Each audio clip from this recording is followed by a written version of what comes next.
يا صباح الفل، يا صباح الهنا، يا صباح السرور.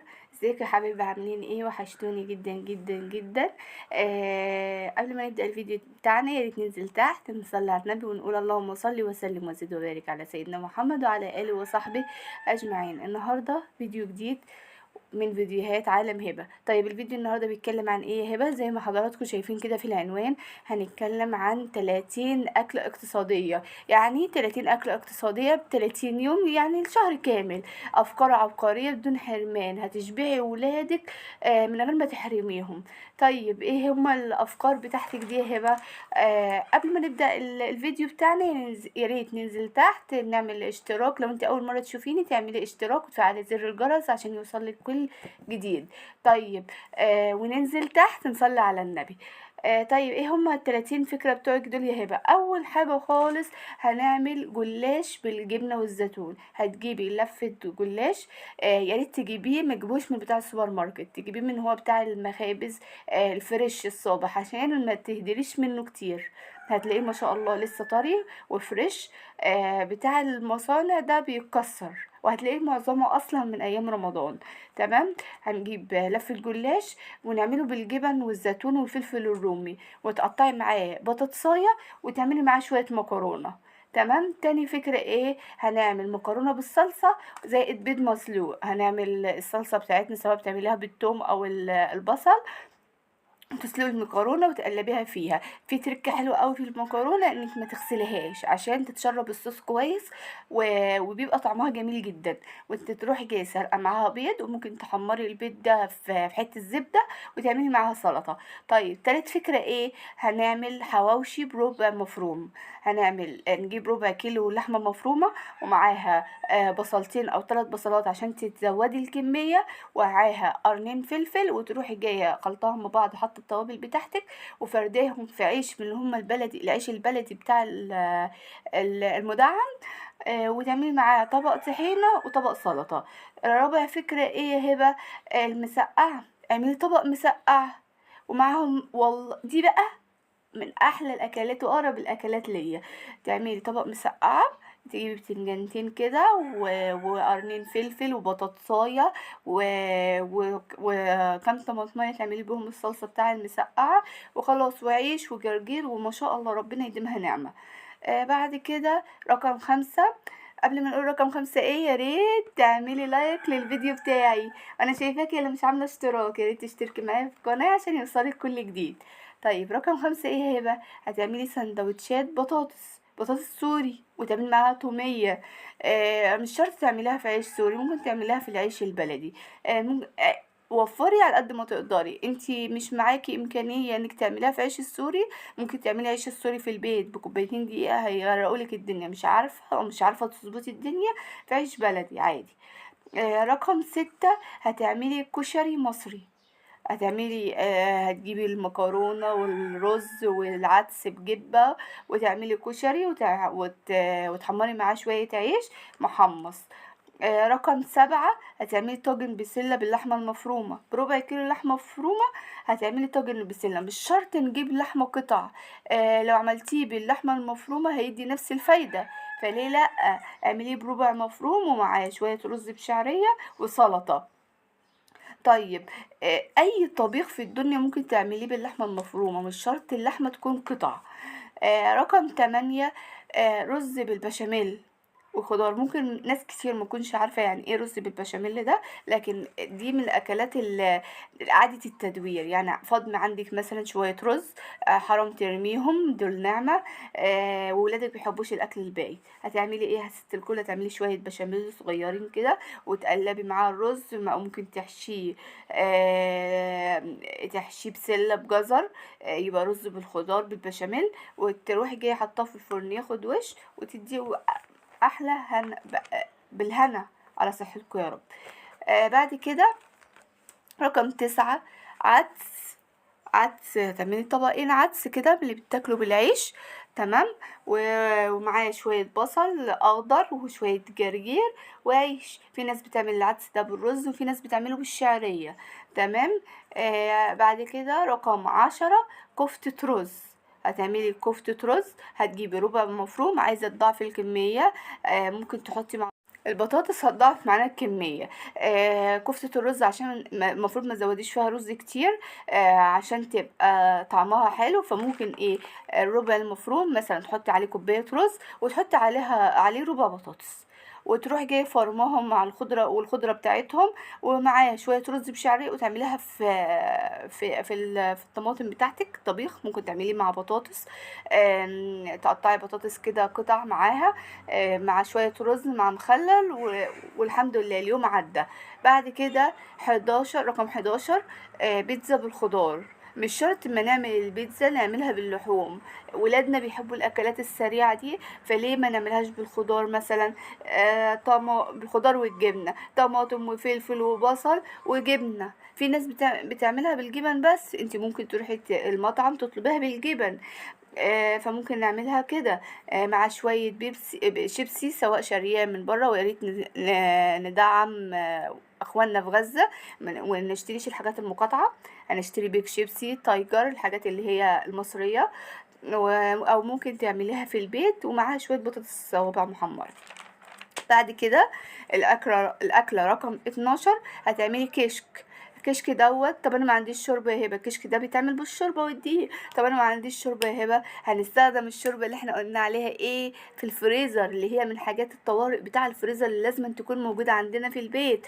طيب هنعمله ايه؟ هنعمل كشك ومعاه شويه ملوخيه، مع شويه باذنجان مخلل، واحلى اكله.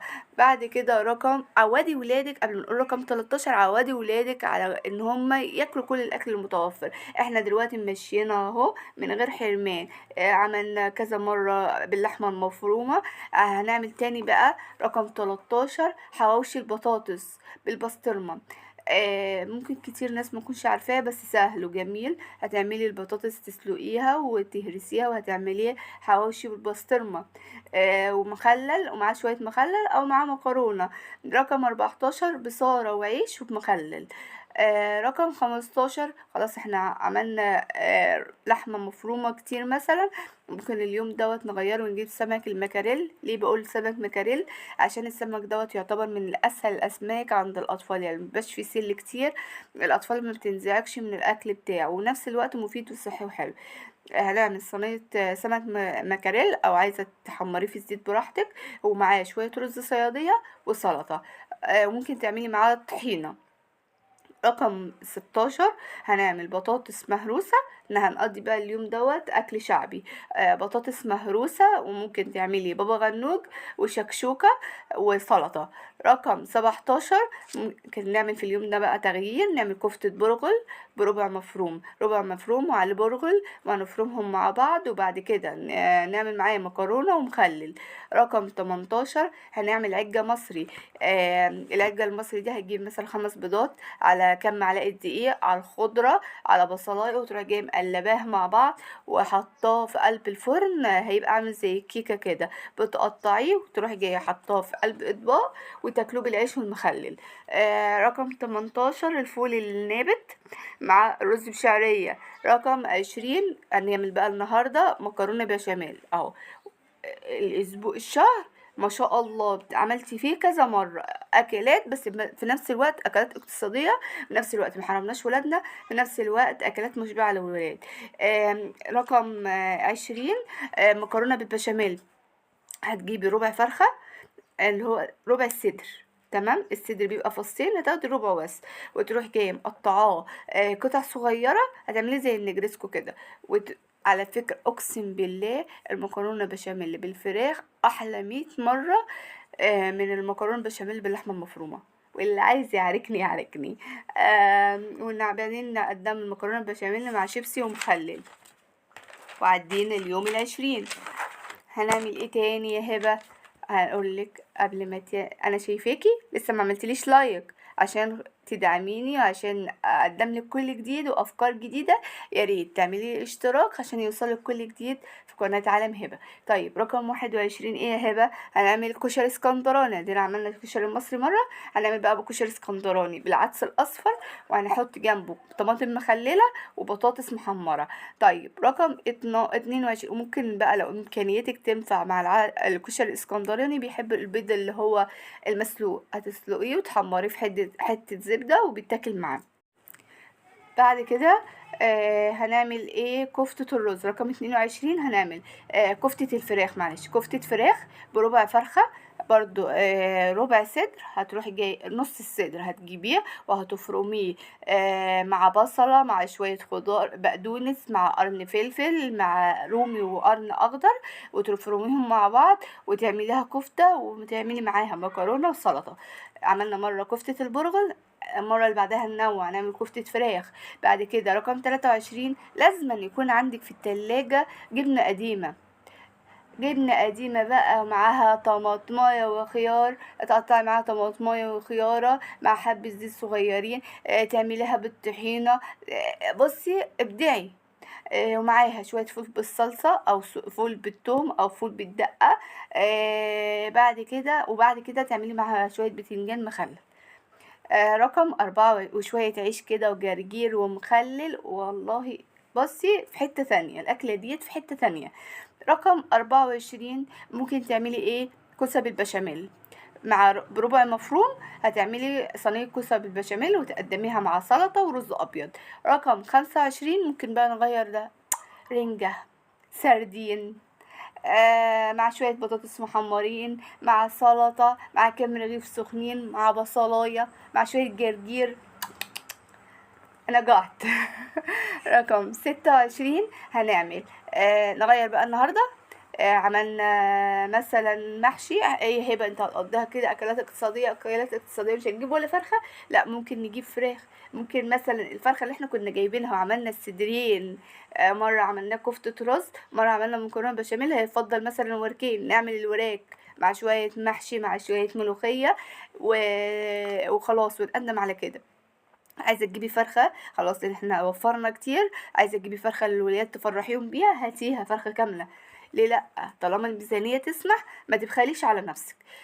رقم 27 ممكن نعمل صينيه بطاطس بالسجق. هنجيب نص كيلو سجق ونعمل معاه صينيه بطاطس ونعمل معاه شويه رز حبه وحبه مع السلطه. رقم 28 ممكن نعمل كبد وقوانص مع مكرونه. هنجيب نص كيلو كبد وقوانص ونقطعها ونقطع معاها بصلايه وقرن فلفل وطماطمايه ونعملها ومعاها شويه مكرونه مع سلطه سلطه بطاطس. سلطه البطاطس دي سهله خالص. هنقطع البطاطس مكعبات ونحمرها وبعد كده نعمل معاها شويه خضار ونقلبهم مع البطاطس وناكلها بألف هنا وشفا. بعد كده رقم 29 صينية بطاطس بالأجنحة. هنعمل صينية بطاطس بالأجنحة بتاع الفراخ. ممكن نجيب نص كيلو أجنحة، ممكن انتي محوشاها في البيت على حسب متوفر ولا لا. هتجيبي تعملي بيها صينية بطاطس ومع شوية رز حبة وحبة وسلطة. رقم 30 ممكن بقى اليوم دوت ايه، بلاش بقى، احنا استخدمنا فراخ كتير الفترة دي، استخدمنا كبد وقوانص يعني. عملنا قبلها رز بالأجنحة، صينية بطاطس بالأجنحة. ممكن في آخر يوم دوت نعمل ايه؟ رز وأي نوع خضار، بسلة بجزر لوبيا، ممكن ملوخية بالشوربة اللي في الفريزر مع شوية سلطة. والحمد لله على كده. كده انا اديتك 30 فكرة 30 يوم. مش شرط، انا مش بقولك ال 30 فكرة دول تستخدموهم في ال 30 يوم، لا انا بديلك افكار اقتصادية. الشهر دوت مثلا مأزم معاكي وفي ضغوطات عشان المدارس، مصاريف المدرسة، عشان مصاريف الحضانة، عشان الحاجات دي، ممكن تمشي نفسك بالطريقة دي. مثلا في يوم محتارة، انا اديتك افكار. فيا رب الفيديو بتاعي تكون انتوا استفدتوا منه، قدرت اوصل لكم المعلومة والافكار بتاعتي. ويا ريت لو اول مره تشوفيني، انا اسمي هبه ودي القناه بتاعتي اسمها عالم هبه، وبنقدم افكار اقتصاديه وافكار موفره واعلمك ازاي تحوشي وتوفري. يلا مع الف سلامه، اشوفكم في الفيديو الجديد على خير. الف سلامه.